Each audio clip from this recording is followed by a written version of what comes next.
I'm Bandt. This is a fantastic turnout. How many of you are here for the first time?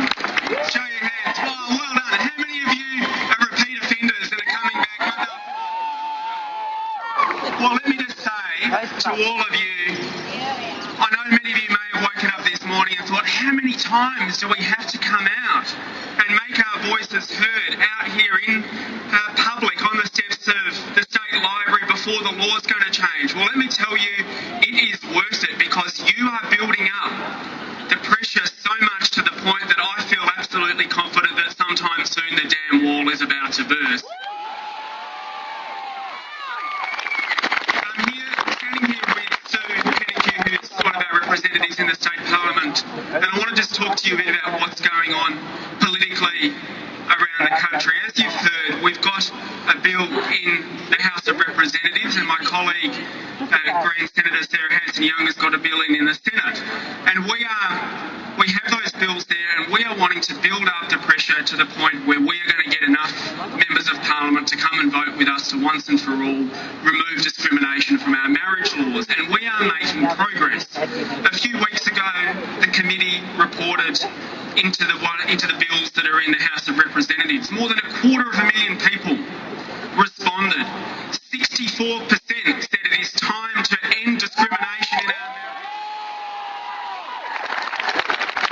It is one of the highest turnouts we have ever seen to a Senate committee inquiry, a House committee inquiry, reflecting the fact that the mood in the Australian population has changed, and people are very relaxed about two people who love each other getting married regardless of their gender or their sexuality, and it's about time the rest of the members of Parliament caught up with the Australian public.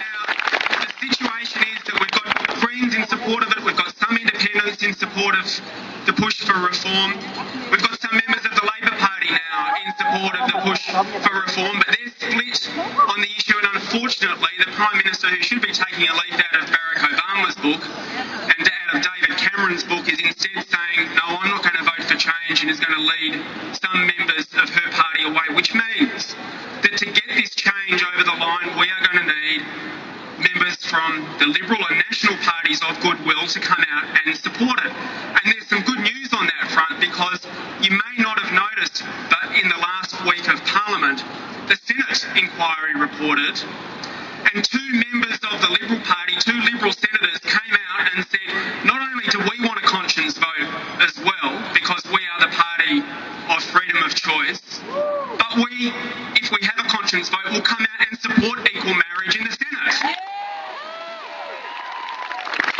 And I feel absolutely confident that there are many, many other Liberal MPs and even Labor MPs who haven't yet made up their mind. So what I want each of you to promise the person standing next to you is that when you get home after this rally, Monday, Tuesday, when we go back to Parliament on Tuesday for the rest of the week, that you're going to call Parliament House and that you're going to ask to speak to your local MP, and that you're going to say to them, I want you to make sure that you vote to remove this unjustified and hateful discrimination from our laws once and for all. Because we need to do this not just because it's popular, and not just because the majority of the population knows that it's time for a change, but we need to do this because it's right. Because as we've heard, for so long as the Australian Parliament sends out a message that there are two classes of citizens and two tiers of love, we as a society will remain unequal. And we need to address that for the sake of the boy in the country town who's working out who he's attracted to, or the girl at high school who wants to take her partner to the formal.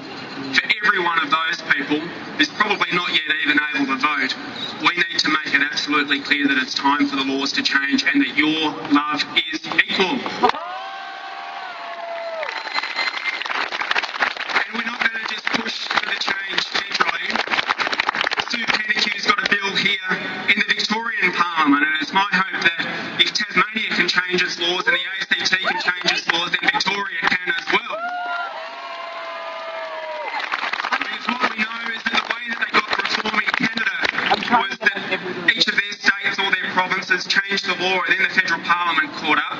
So we're here as the Greens to make sure that whether it happens at a state, a territory or a federal level, we will not rest until the laws in this country reflect what every one of us know, and that is all love is equal. So well done.